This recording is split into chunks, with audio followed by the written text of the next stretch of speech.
Assalamualaikum, ohayo gozaimasu. Kembali lagi bersama saya Hasnul di sini di Update Jepang.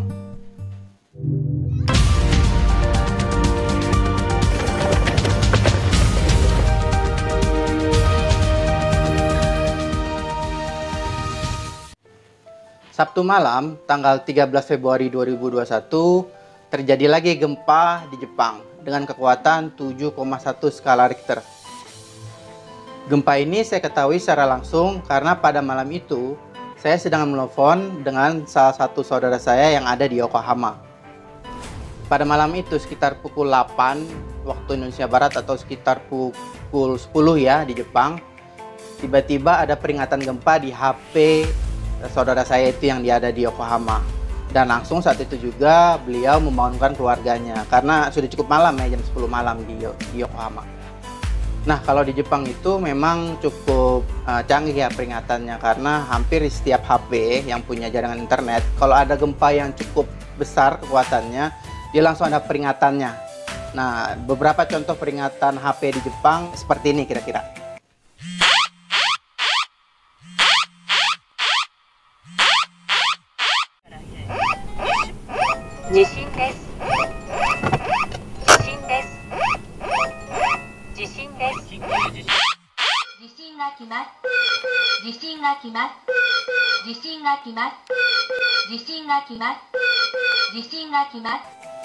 Bukan hanya di HP, melalui TV juga ada ya. Kira-kira bunyinya seperti ini. 緊急地震速報です。強い揺れに警戒してください。緊急地震速報です。強い揺れに警戒してください。 Dan juga sebagai peringatan dini terhadap tsunami. 情報です。津波警報が出ました。津波警報が出ました。今すぐ逃げてください。 Gempa ini berpusat di bagian timur laut Jepang, yaitu sekitar 60 km lepas pantai daerah Fukushima. Dan di mana 10 tahun yang lalu terjadi gempa di tempat yang sama, yaitu dengan skala 8,9 skala Richter.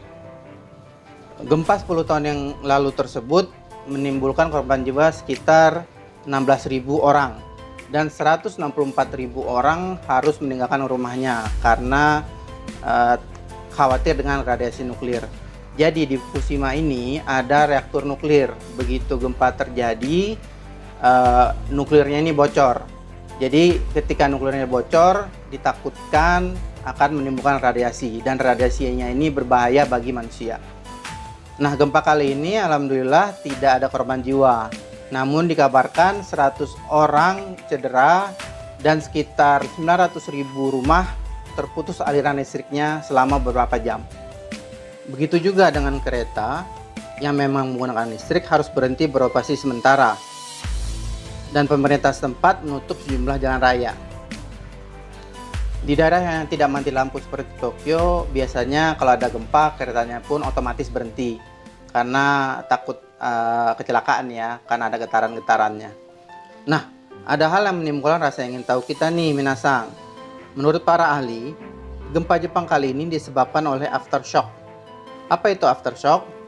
Jadi aftershock ini adalah getaran yang terjadi setelah getaran utama, di mana getaran utamanya terjadi pada tahun 2011 dan aftershocknya terjadi pada tahun ini, yaitu Februari 2021.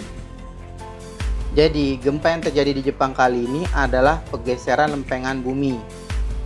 Seperti ini kira-kira lempengan bumi di sekitar Jepang.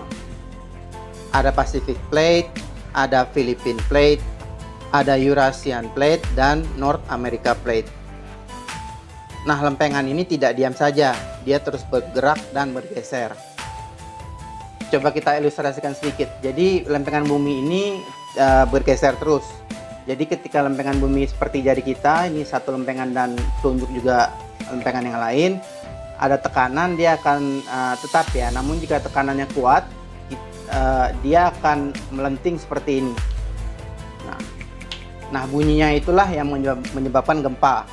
Nah, kalau bunyinya itu, getarannya itu merambat di tanah, dia akan menyebabkan getaran di tanah. Tapi jika di dasar laut, dia akan menimbulkan gelombang tsunami. Kekuatan getaran aftershock cenderung lebih kecil dari getaran utama dan bisa terjadi beberapa jam sampai puluhan tahun setelah gempa utama. Wah, kasihan juga Jepang ya, terus-terusan dilanda gempa. Namun Jepang sudah tahu bahwa memang daerahnya adalah negeri langganan gempa, sehingga mereka mempunyai budaya dan teknologi yang mendukung untuk mengatasi gempa ini. Dan mudah-mudahan Jepang bisa mengatasinya ya. Dan juga bagi teman saudara-saudara kita orang Indonesia yang ada di Jepang, mudah-mudahan tetap aman dan tetap bisa beraktivitas seperti semula.